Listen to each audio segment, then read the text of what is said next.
Assalamualaikum warahmatullahi wabarakatuh. Berjumpa kembali dengan Kang Oda Channel menguak mitos fakta dan sejarah.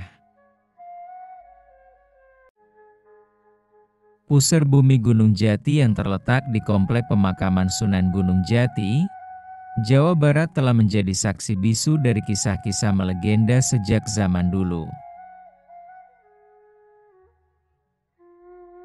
Menurut legenda, pusar bumi Gunung Jati merupakan tempat pemakaman seorang wali ulama terkemuka, Syekh Datuk Kahfi, yang hidup pada abad ke-16. Beliau dikenal sebagai tokoh yang sangat dihormati dan dihargai oleh masyarakat setempat karena keteladanan dan ajarannya yang penuh hikmah.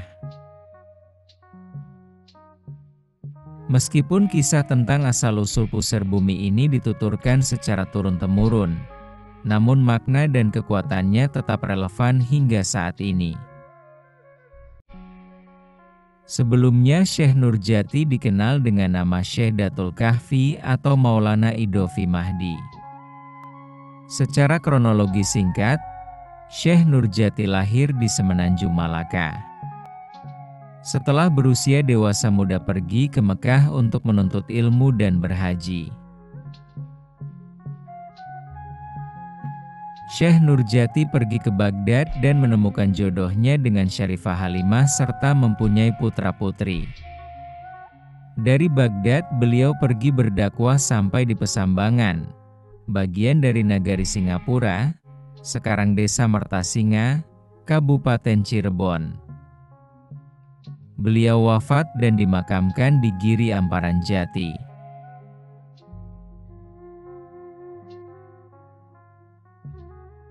Naskah-naskah tradisi Cirebon yang merupakan bukti sekunder.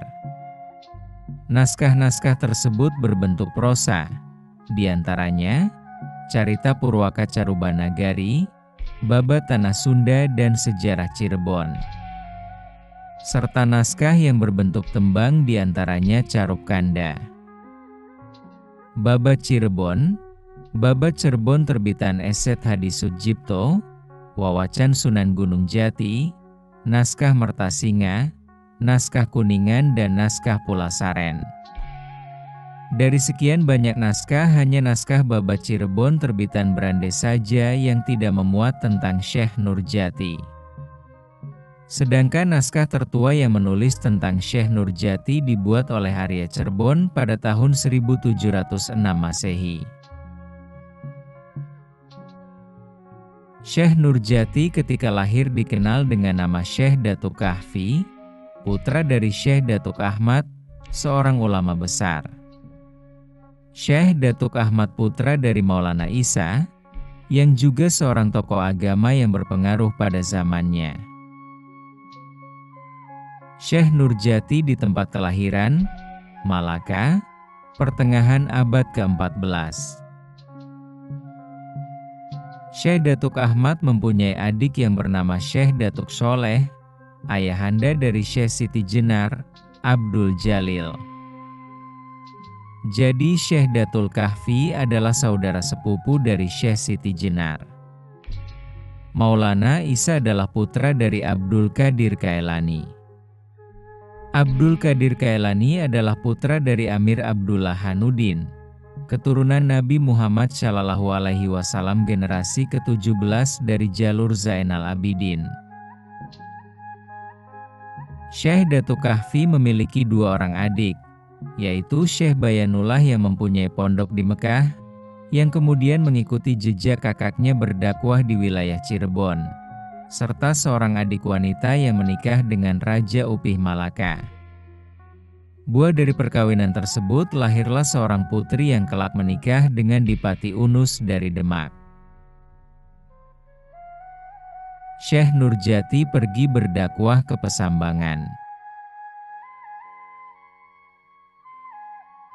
Perkampungan yang dekat dengan pelabuhan Muara Jati disebut Pesambangan. Diceritakan dalam Carita Purwaka Carubanagari, dalam sejarah Banten, juga dalam naskah Mertasinga, bahwa Syekh Nurjati, Syekh Idofi Mahdi, Syekh Datuk Kahfi mendarat di Muara Jati setelah pendaratan Syekh Kuro dan rombongan. Syekh Nurjati bersama rombongan dari Baghdad sebanyak 10 orang pria dan 2 orang perempuan tiba di Muara Jati. Rombongan ini diterima oleh penguasa pelabuhan Muara Jati, Ki Gedeng Tapa Ki Mangkubumi Jumajan Jati sekitar tahun 1420 Syekh Nurjati mendapatkan izin dari Ki Gedeng Tapa untuk bermukim di daerah Pesambangan 3, di sebuah bukit kecil yang bernama Giri Amparan Jati. Di tempat baru tersebut, Syekh Nurjati giat berdakwah sebagai dai, mengajak masyarakat untuk mengenal dan memeluk agama Islam. Setelah mendengar tentang agama baru itu, orang-orang berdatangan dan menyatakan diri masuk Islam dengan tulus ikhlas. Semakin hari semakin banyak orang yang menjadi pengikut Syekh Nurjati. Dalam interaksinya dengan masyarakat sekitar, akhirnya Syekh Nurjati menikah dengan Hadijah. Hadijah adalah cucu Haji Purwagaluh, Raden Bratalegawa, orang pertama yang pergi berhaji dari Jawa Barat, yang saat itu masih bernama Kerajaan Galuh, janda dari seorang saudagar kaya raya yang berasal dari Hadramaut. Dengan pria tersebut, Hadijah tidak dikaruniai putra. Namun setelah pria tersebut meninggal dunia, Hadijah memperoleh seluruh harta warisan dari suaminya. Setelah suaminya meninggal dunia, Hadijah bersama kedua orang tuanya pulang ke Kerajaan Galuh dan menetap di Duku Pesambangan. Harta warisan tersebut digunakan Hadijah bersama suami barunya, yaitu Syekh Nurjati untuk membangun sebuah pondok pesantren yang bernama Pesambangan Jati. Pernikahan Syekh Nurjati dengan Hadijah dikaruniai seorang putri yang bernama Nyi Ageng Muara, yang kelak menikah dengan Ki Gede Kerangkeng. Kerangkeng sekarang merupakan nama sebuah kecamatan di Kabupaten Indramayu. Terima kasih Anda telah menonton video ini, semoga bermanfaat. Kang Ode Channel menguak mitos, fakta, dan sejarah. Wassalamualaikum warahmatullahi wabarakatuh.